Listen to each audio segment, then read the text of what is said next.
Hi, and welcome everybody that's going to end up watching this. I don't know who I'm really doing this for. I think more myself, but just wanted to get my story out there and also be able to maybe encourage some individuals to pursue respiratory therapy as a career. I think it's amazing. I think it's awesome. This is going to be probably a little awkward just because I'm not used to doing these kind of things. And I'm sure with some practice, I am going to do better. But you always have to try something and be a little uncomfortable with what you're doing.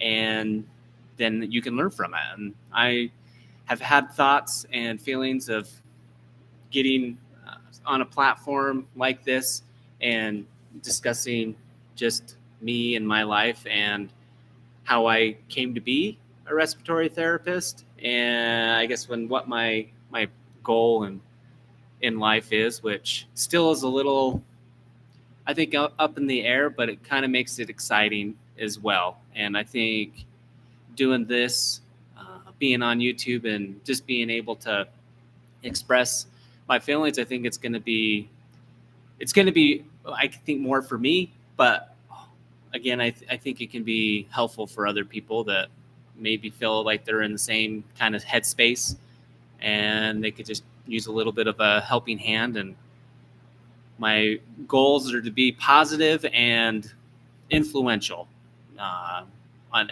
however that ends up being. But just a little bit about me. I just wanted to read kind of my professional summary, if you will, from my resume that I have written. So I'm a dedicated and highly skilled respiratory therapist with over 8 years of experience at the local hospital here. I specializing in neonatal pediatric care with a prestigious certification from the NBRC with the NPS credential is what I'm talking about. Used Epic for a little over 4 years now, I think, is how that came into our hospital. And so I also am a proactive member of the National Society of Leadership and Success at my stint with Western Governors University. And I've completed a couple of their certifications. The last one was the Foundation of Leadership. And so I'm seeking to bring wealth and experience and leadership skills to this dynamic healthcare environment. And it definitely is dynamic. There's a lot of things to it.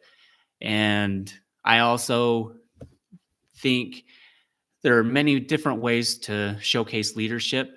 And I think I've kind of haven't hit the mark in the past in my mind of what that actually looks like. And so I'm hoping for me to kind of redefine what leadership is and how that can help other people. And you don't have to have any certain job titles behind your name.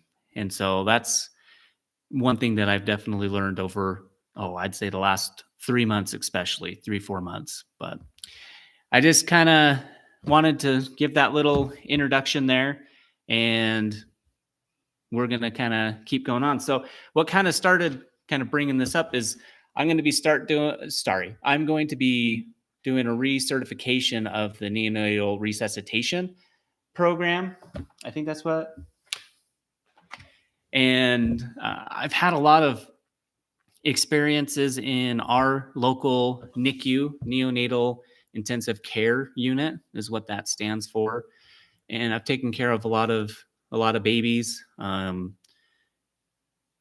help, support families. And it's always a really hard time whenever a family has to utilize those services in the hospital, along with all different places of the hospital. But I think for now, we're just going to kind of talk about the NICU and how amazing, a lot of the people that you work with there, the doctors, the nurses, A lot of people forget that there are a lot of other staff and supporting cast along with those individuals. You have radiology, you have lab that is there to help out with lab work, nutrition.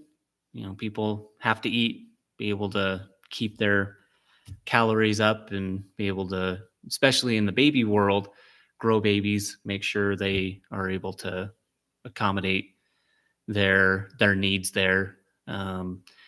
Another thing that a lot of people forget is our we call them EVS, or our environmental services people. So the janitors, they are really amazing. They keep our hospital clean and put together. They clean rooms and beds and all that in between patients coming back and forth. The ER would be one where you have a constant turnover of people coming in, coming out, going back and forth. So, we're going to have a little bit of a, hey, buddy. Okay, can you go inside and I'll be in there in a minute? Okay, have Sydney help you out. I love you. Oh, is Sydney gone? Okay, I'll be there soon. How about that? All right? Okay. Okay, buddy. Oh, I love kids. They're great. They're amazing. That's my youngest. He's a cutie. Anyway, there's a lot of amazing work that goes into how hospitals are ran and stay afloat, if you will. So many moving pieces, and it is kind of exciting to be a part of that. And you have to. You can always find bad things, but you can always find good too.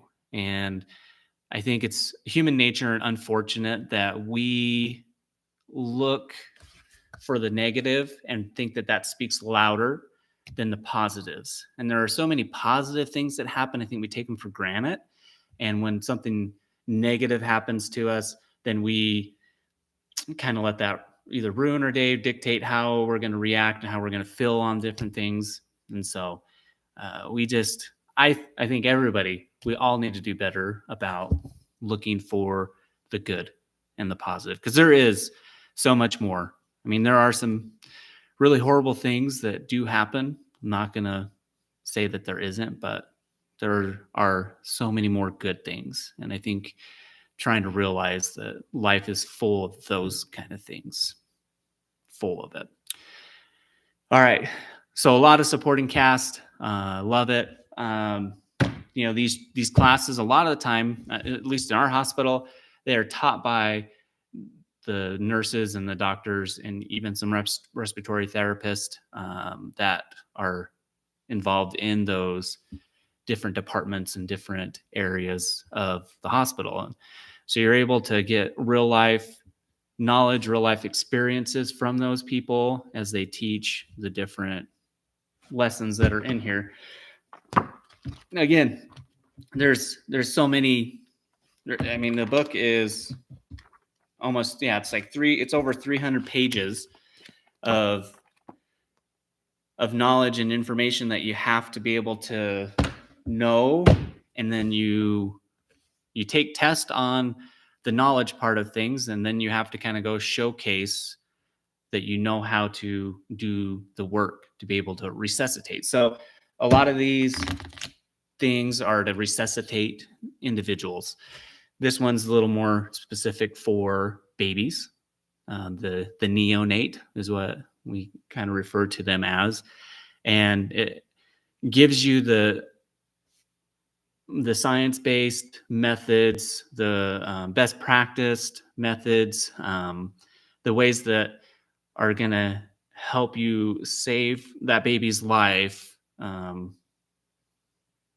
the most effectively and the most trusted by doctors and healthcare workers all around the world, and United States, since that's kind of where we're based out of. And so I think when you put that into perspective, that you are really responsible for somebody else's life, and it puts on that kind of burden or that mantle of, you need to take this seriously, and you need to really shore up any kind of inconsistencies, or if you feel like things aren't um, that you aren't doing things exactly how, just because you don't have the practice to do it, you need to take that time, practice those different techniques, those different methods, and be able to kind of help that child be able to survive, and they can go home with their mom and dad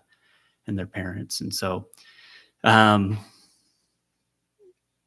I won't get into too many like anecdotes or stories or anything like that in this particular one.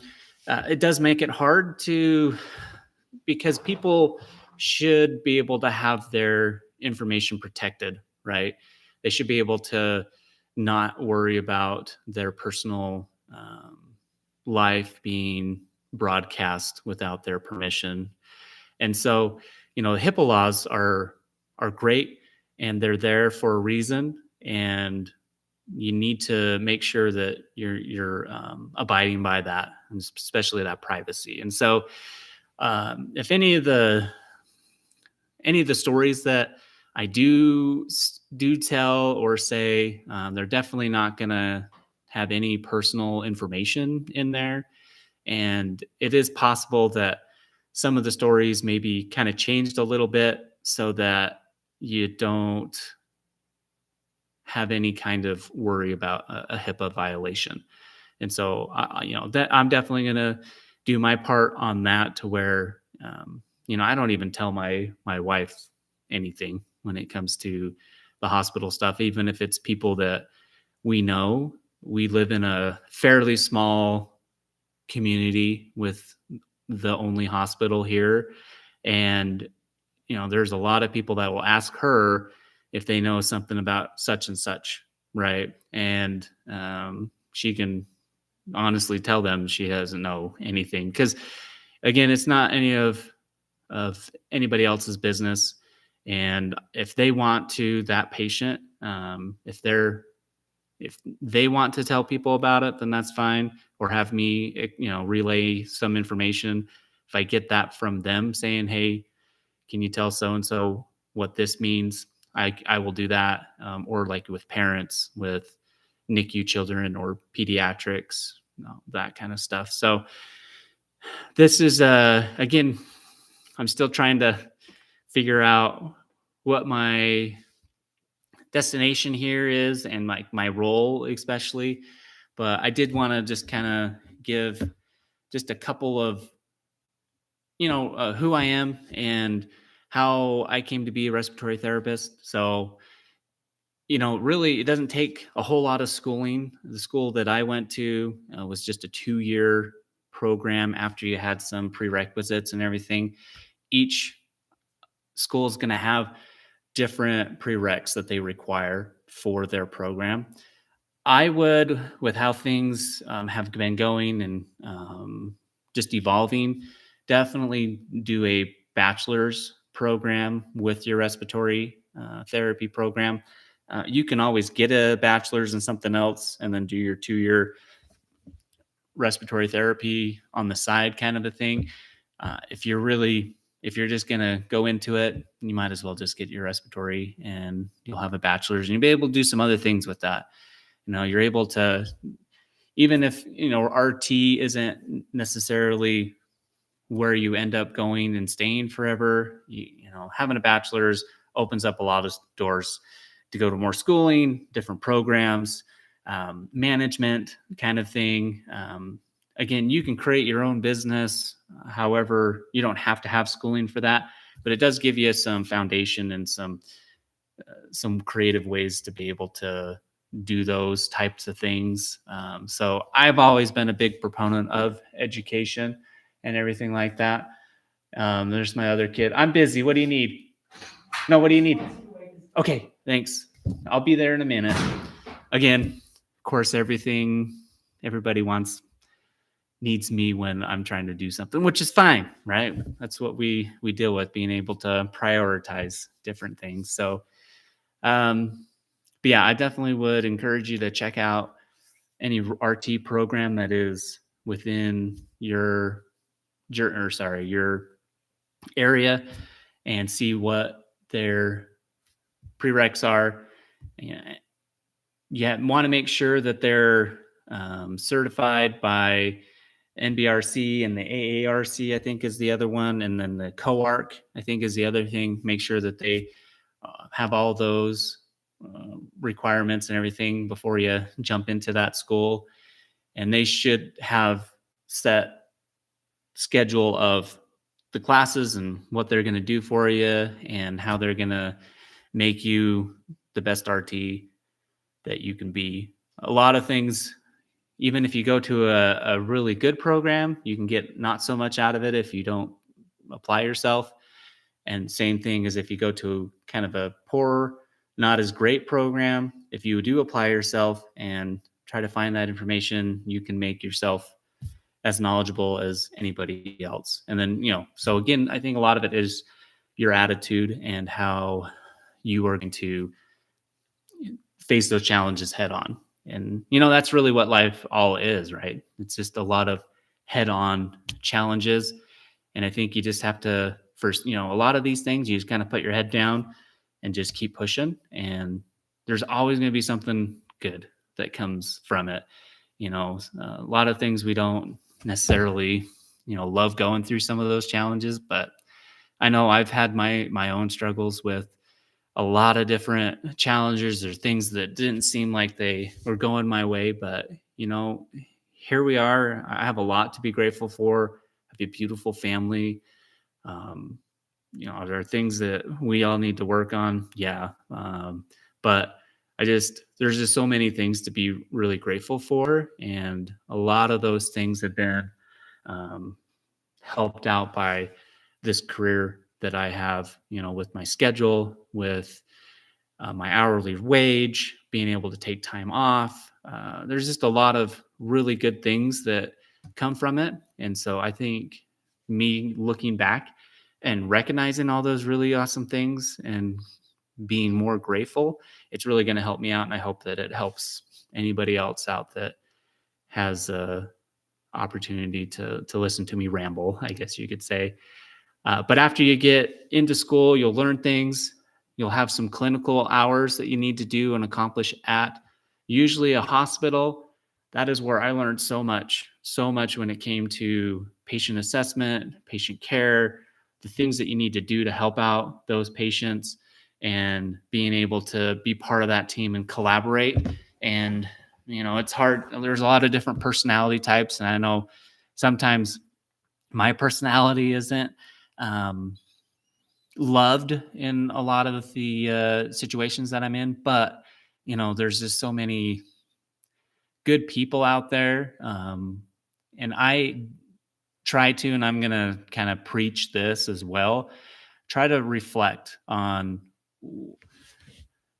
the situations that you're in, how you responded, what you could have done to do better. If anything, sometimes, you do things right. A lot of time you could do things a little better too. So we're not all perfect. We're all trying to do the best that we can. And so practice really does make perfect. So, but yeah, you'll have a lot of hospital clinicals. You should anyway. That's where, I felt like I got a lot of amazing things. You'll take an exam after you graduate that will pretty much test all of your knowledge and your clinical experience, if you will, and like what you should do to help out patients and their different illnesses and sicknesses. And that's the other thing. Human body is absolutely phenomenal, crazy. There's so many things that can happen. There's so many things that are in simple things that can help fix it, even though they were going towards death. And so it's just amazing. But yeah, these tests are designed to be able to kind of show forth your ability to be able to care for and treat these patients that come in sick. And there's a lot of sick people out there that need health care to be able to live another day. Then after that, it's on to getting a job, being able to sync up with whatever hospital. And you don't have to be at a hospital. A lot of people that go into respiratory therapy, and I'll do a little bit better and upcoming episodes and things like that, of having maybe some statistics and all that kind of stuff of where people kind of work. But this one, I'm just kind of flying off the cuff just a little bit. I've got a little bit of an outline, but we're just doing what we love here. I Again, I think if you are looking for something wholesome, if you're looking for team building type of a career experiences, um, being able to say your piece and say, hey, this is what I see, and I think that we could do to help out this patient. I've had a lot of amazing collaborations with doctors, nurses, um, administrators, even to be able to make things better for that patient. And sometimes what I say that we're really are the super. I know a lot of people say superheroes, crusaders and stuff like that. Respiratory. A lot of time we go unnoticed. And so if you want people patting you on the back all the time and just thinking that you're just amazing, you usually don't get that kind of stuff until there's an emergency and you really are saving somebody's life. And then you kind of go back into, the shadows, if you will, just doing what you do, taking care of people, and then kind of swooping in, if you will, to save a life. So, it is kind of cool that way, to where I definitely feel like we do get recognition from a lot of the doctors and the nurses, because they appreciate you being there, offering any kind of suggestions, wanting that patient to do better. And so, but if you talk about like the mainstream media, we barely got recognition when COVID-19 was a huge big deal, and that's all kind of died out since then. And so if you're, like I say, if you're thinking that you're gonna just be patted on the back or kudos given every time that you walk through a door, yeah, I don't think very many people get that anyway. But you you can make an impact on somebody's life, and they really are forever grateful. And a lot of the time, a lot of them don't even know that I was necessarily part of it.